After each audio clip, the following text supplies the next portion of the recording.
ओम शांति। 21 मार्च 2024 बाबा के महावाक्य। मीठे बच्चे, अंतर्मुखी हो, याद का अभ्यास करो। चेक करो कि आत्म अभिमानी और परमात्म अभिमानी कितना समय रहते हैं। प्रश्न: जो बच्चे एकांत में जाकर आत्म अभिमानी बनने की प्रैक्टिस करते हैं, उनकी निशानी क्या होगी? उत्तर: उनके मुख से कभी उल्टा सुल्टा बोल नहीं निकलेगा। 2.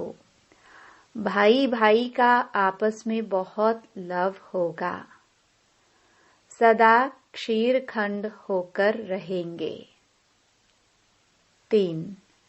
धारणा बहुत अच्छी होगी। उनसे कोई विकर्म नहीं होगा। 4. उनकी दृष्टि बहुत मीठी होगी। कभी देह अभिमान नहीं आएगा। 5.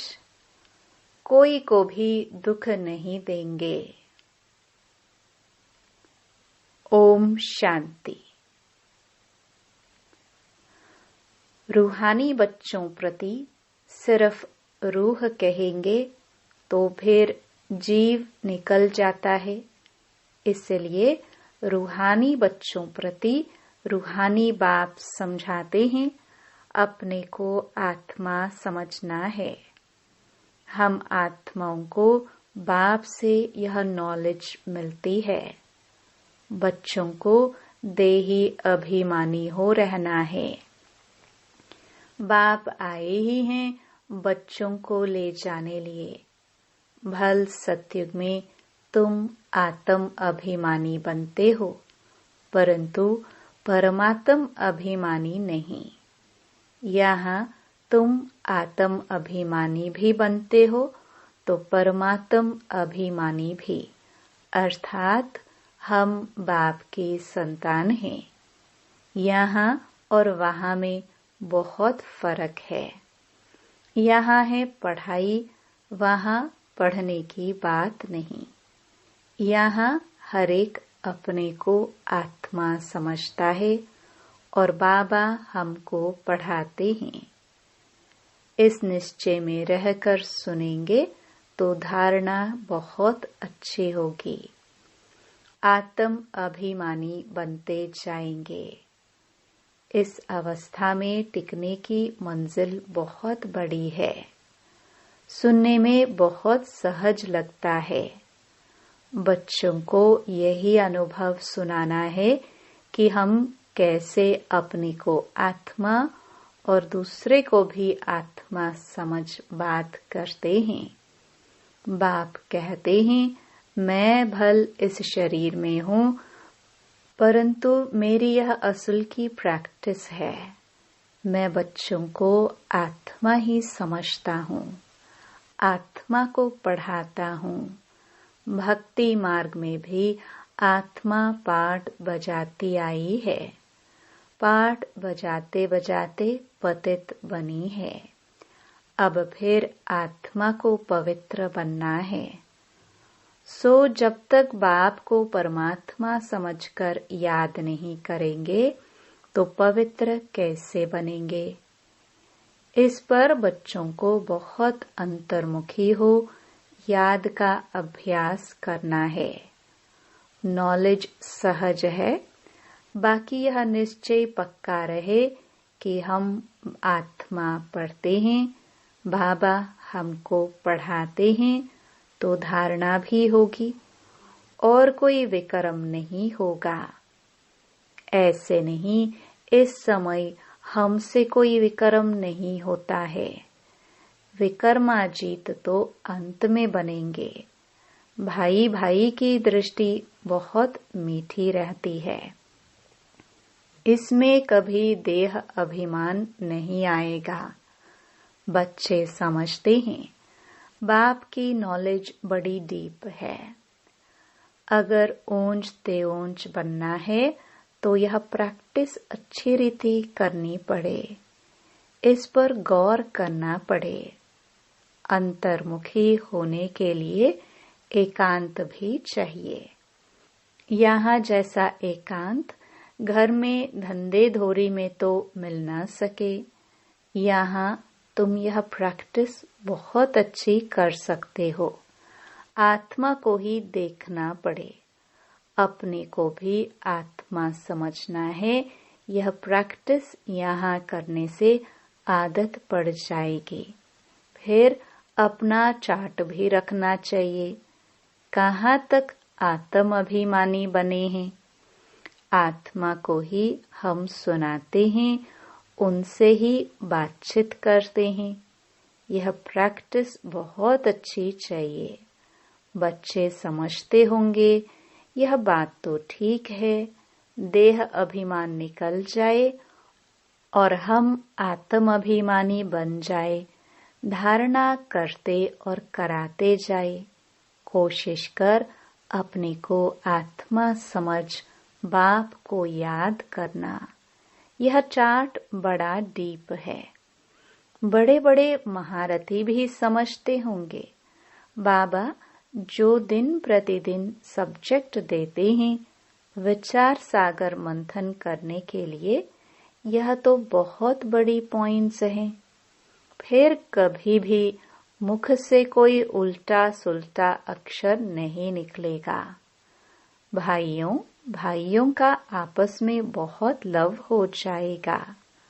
हम सब ईश्वर की संतान हैं। बाप की महिमा को तो जानते ही हो। श्री कृष्ण की महिमा अलग, उनको कहते हैं सर्वगुण संपन्न। परंतु श्री कृष्ण के पास गुण कहाँ से आए? भल उनकी महिमा अलग है, परंतु सर्वगुण संपन्न बना तो ज्ञान सागर बाप से ही है ना। तो अपनी जांच बहुत रखनी है। कदम कदम पर पूरा पोतामेल निकालना है। व्यापारी लोग सारे दिन की मुरादी रात को संभालते हैं।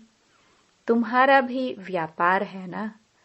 रात्रि को जांच करनी है कि हमने सबको भाई भाई समझकर बात की, कोई को भी दुख तो नहीं दिया, क्योंकि तुम जानते हो हम सब भाई क्षीर सागर की तरफ जा रहे हैं। यह है विषय सागर। तुम अभी न रावण राज्य में हो न राम राज्य में हो, तुम बीच में हो। तो अपने को आत्मा समझ बाप को याद करना है। देखना है कहाँ तक हमारी वह भाई भाई के दृष्टि की अवस्था रही। हम सब आत्माएं आपस में भाई भाई हैं। हम इस शरीर से पाठ बजाते हैं। आत्मा अविनाशी है, शरीर विनाशी है। हमने 84 जन्मों का पाठ बजाया है। अब बाप आए हैं, कहते हैं मामेकम याद करो, अपने को आत्मा समझो। आत्मा समझने से भाई भाई हो जाते हैं। यह बाप ही समझाते हैं। बाप के सिवाय और कोई का पाठ ही नहीं, प्रेरणा आदि की बात नहीं। जैसे टीचर बैठ समझाते हैं, वैसे बाप बच्चों को समझाते हैं। यह विचार करने की बात है। इसमें समय भी देना पड़ता है। बाप ने धंधा आदि करने के लिए तो कह दिया है, लेकिन याद की यात्रा भी जरूरी है। उसके लिए भी टाइम निकालना चाहिए। सर्विस भी सबकी भिन्न भिन्न है। कोई बहुत टाइम निकाल सकते हैं। मैगजीन में भी युक्ति से लिखना है कि यहाँ ऐसे बाप को याद करना होता है। एक दो को भाई भाई समझना होता है। बाप आकर सभी आत्माओं को पढ़ाते हैं। आत्मा में दैवी गुणों के संस्कार अभी भरने हैं। मनुष्य पूछते हैं, भारत का प्राचीन योग क्या है? तुम समझा सकते हो, परंतु तुम अभी बहुत थोड़े हो। तुम्हारा नाम निकला नहीं है। ईश्वर योग सिखलाते हैं। जरूर उनके बच्चे भी होंगे, वह भी जानते होंगे। यह किसको भी पता नहीं है। निराकार बाप कैसे आकर पढ़ाते हैं? वह खुद ही समझाते हैं। मैं कल्प कल्प संगम युग पर आकर खुद बताता हूँ कि मैं ऐसे आता हूँ। किसके तन में आता हूँ? इसमें मूंझने की बात नहीं। यह बना बनाया ड्रामा है। एक में ही आता हूँ। प्रजापिता ब्रह्मा द्वारा स्थापना। वह मुरब्बी बच्चा पहले पहले बनते हैं। आदि सनातन देवी देवता धर्म स्थापन करते हैं। फिर वही पहले नंबर में आते हैं। इस चित्र पर समझानी बहुत अच्छी है। ब्रह्मा सो विष्णु, विष्णु सो ब्रह्मा कैसे बनते हैं? यह और कोई समझा ना सके। समझाने की युक्ति चाहिए। अभी तुम जानते हो बाबा कैसे देवता धर्म की स्थापना कर रहे हैं, कैसे चक्र फिरता है। इन बातों को और कोई जान ना सके तो बाप कहते हैं, ऐसे ऐसे युक्ति से लिखो। यथार्थ योग कौन सिखला सकते हैं? यह मालूम पड़ जाए तो तुम्हारे पास ढेर आ जाए। इतने बड़े आश्रम जो हैं, सब हिलने लग पड़ेंगे। यह पिछाड़ी को होना है।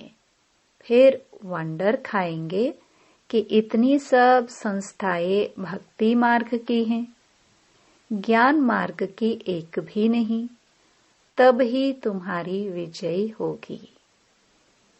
यह भी तुम जानते हो, हर 5000 वर्ष के बाद बाप आते हैं। बाप द्वारा तुम सीख रहे हो, औरों को सिखलाते हो। कैसे किसको लिखत में समझाना है। यह सब कल्प कल्प युक्तियां निकलती हैं, जो बहुतों को पता पड़ जाता है। सिवाय बाप के एक धर्म की स्थापना कोई कर नहीं सकता।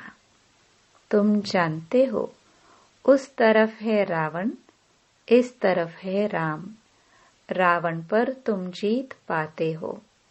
वह सब हैं रावण संप्रदाय। तुम ईश्वरीय संप्रदाय बहुत थोड़े हो। भक्ति का कितना शो है। जहाँ जहाँ पानी है वहाँ मेला लगता है। कितना खर्चा करते हैं, कितने डूबते मरते हैं। यहाँ तो ऐसी बात नहीं।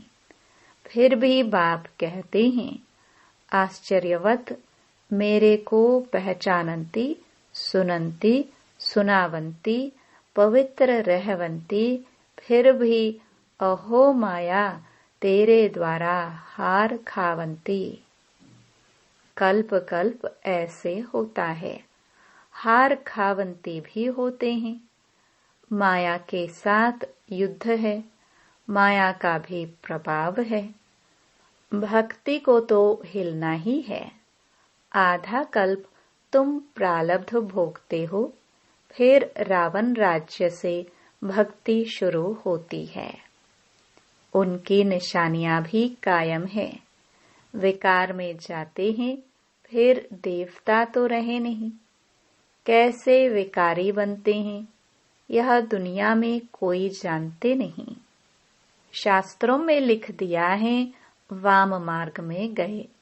कब गए यह नहीं समझते हैं। यह सब बातें अच्छी रीति समझने और समझाने की हैं। यह भी तुम समझे जब निश्चय बुद्धि हो, उनकी कशिश होगी, कहेंगे ऐसे बाप से हमको मिलाओ, परंतु पहले देखो घर जाने के बाद वह नशा रहता है, निश्चय बुद्धि रहते हैं। भल याद सतावे, चिट्ठी लिखते रहे, आप हमारे सच्चे बाबा हो। आपसे ऊंचा वर्षा मिलता है, आपसे मिलने बगैर हम रह नहीं सकते। सगाई के बाद मिलना होता है, सगाई के बाद तड़फते हैं। तुम जानते हो हमारा बेहद का बाप, टीचर, साजन आदि सब कुछ है, और सबसे दुख मिला, उनकी एवज में बाप सुख देते हैं, वहां भी सब सुख देते हैं। इस समय तुम सुख के संबंध में बंध रहे हो। यह पुरुषोत्तम बनने का पुरुषोत्तम युग है। मूल बात है अपने को आत्मा समझना, बाप को प्यार से याद करना है। याद से खुशी का पारा चढ़ेगा। हमने सबसे जास्ती भक्ति की है, धक्के बहुत खाए।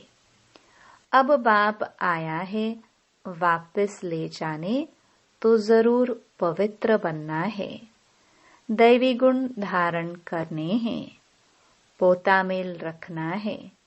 सारे दिन में कितने को बाप का परिचय दिया। बाप का परिचय देने बगैर सुख नहीं आता, तड़फन लग जाती है। यज्ञ में बहुत विघ्न भी पड़ते हैं, मारे खाते हैं। और कोई सत्संग नहीं जहाँ पवित्रता की बात हो। यहाँ तुम पवित्र बनते हो तो असुर लोग विघ्न डालते हैं। पावन बनकर घर जाना है। संस्कार आत्मा ले जाती है। कहते हैं युद्ध के मैदान में मरेंगे तो स्वर्ग में जाएंगे, इसलिए खुशी से लड़ाई में जाते हैं। तुम्हारे पास कमांडर, मेजर, सिपाही आदि कहाँ से आते हैं? स्वर्ग में कैसे जाएंगे? लड़ाई के मैदान में मित्र संबंधी याद आते हैं। अब बाप समझाते हैं सबको वापस जाना है। अपने को आत्मा समझो, भाई भाई समझो, बाप को याद करो। जो जितना पुरुषार्थ करेंगे उतना ऊंच पद पाएंगे। वो लोग कहते हैं हम भाई भाई हैं, परंतु अर्थ नहीं जानते, बाप को ही नहीं जानते। लोग समझते हैं हम निष्काम सेवा करते हैं, हमको फल की इच्छा नहीं, परंतु फल तो जरूर मिलना है। निष्काम सेवा तो एक बाप ही करते हैं। बच्चे जानते हैं बाप की कितनी ग्लानि की है, देवताओं की भी ग्लानि की है। अब देवताएं किसी की हिंसा तो कर नहीं सकते। यहाँ तो तुम डबल अहिंसक बनते हो, न काम कटारी चलाना न क्रोध करना। क्रोध भी बड़ा विकार है। कहते हैं बच्चों पर बहुत क्रोध किया। बाप समझाते हैं थप्पड़ आदि कभी नहीं मारना। वह भी भाई है, उनमें भी आत्मा है। आत्मा छोटी बड़ी नहीं होती है। यह बच्चा नहीं, परंतु तुम्हारा छोटा भाई है। आत्मा समझना है। छोटे भाई को मारना नहीं चाहिए, इसलिए श्री कृष्ण के लिए दिखाते हैं ओखरी से बांधा। वास्तव में ऐसी बातें हैं नहीं। यह भिन्न भिन्न शिक्षाएं हैं। बाकी श्री कृष्ण को क्या परवाह पड़ी है माखन की। वह महिमा भी करते हैं उल्टी चोरी की। तुम महिमा करेंगे सुलटी। तुम कहेंगे वह तो सर्वगुण संपन्न 16 कला संपूर्ण है। परंतु यह ग्लानि की भी ड्रामा में नोंद है। अभी सब तमो प्रधान बन पड़े हैं। बाप आकर सतो प्रधान बनाते हैं। पढ़ाने वाला है बेहद का बाप। उनकी मत पर चलना पड़े। डिफिकल्ट से डिफिकल्ट यह सब्जेक्ट है। पद भी तुम कितना ऊंच पाते हो। अगर सहज हो तो सब इस इम्तिहान में लग जाए। इसमें बड़ी मेहनत है। देह अभिमान आने से विक्रम बन जाएंगे, इसलिए छुई मुई का दृष्टांत है। बाप को याद करने से तुम खड़े हो जाएंगे। भूलने से कुछ न कुछ भूल हो जाएगी। पद भी कम हो पड़ता है। शिक्षा तो सबको दी है, जिसकी बाद में गीता बनाई है। गरुड़ पुराण में रोचक बातें लिखी हैं, जो मनुष्यों को डर लगे। रावण राज्य में पाप तो होते ही हैं, क्योंकि है ही कांटों का जंगल। बाप कहते हैं दृष्टि को भी बदलना है। बहुत समय से हिरे हुए हैं, इसलिए शरीर की तरफ प्यार चला जाता है। विनाशी चीज से प्यार रखने से फायदा ही क्या। अविनाशी से प्यार रखने में अविनाशी बन जाता है। बच्चों को यही डायरेक्शन है। उठते बैठते चलते फिरते बाप को याद करो। अच्छा, मीठे मीठे सिखिलदे बच्चों प्रति माता पिता बाप दादा का याद प्यार और गुड मॉर्निंग। रूहानी बाप के रूहानी बच्चों को नमस्ते। धारणा के लिए मुख्य सार। पहला, शरीर विनाशी है, उससे प्यार निकाल अविनाशी आत्मा से प्यार करना है। अविनाशी बाप को याद करना है। आत्मा भाई भाई है, हम भाई से बात करते हैं, यह अभ्यास करना है। दूसरा,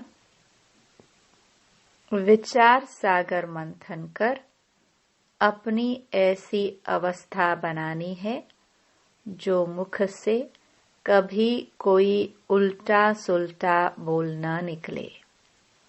कदम कदम पर अपना पोतामेल चेक करना है। वरदान, निमित्त और निर्माण भाव से सेवा करने वाले श्रेष्ठ सफलता मूर्त भव। सेवाधारी अर्थात सदा बाप समान निमित्त बनने और निर्माण रहने वाले। निर्माणता ही श्रेष्ठ सफलता का साधन है। किसी भी सेवा में सफलता प्राप्त करने के लिए नम्रता भाव और निमित्त भाव धारण करो। इससे सेवा में सदा मौज का अनुभव करेंगे। सेवा में कभी थकावट नहीं होगी। कोई भी सेवा मिले, लेकिन इन दो विशेषताओं से सफलता को पाते सफलता स्वरूप बन जाएंगे। स्लोगन। सेकंड में विदेही बनने का अभ्यास हो तो सूर्यवंशी में आ जाएंगे। ओम शांति।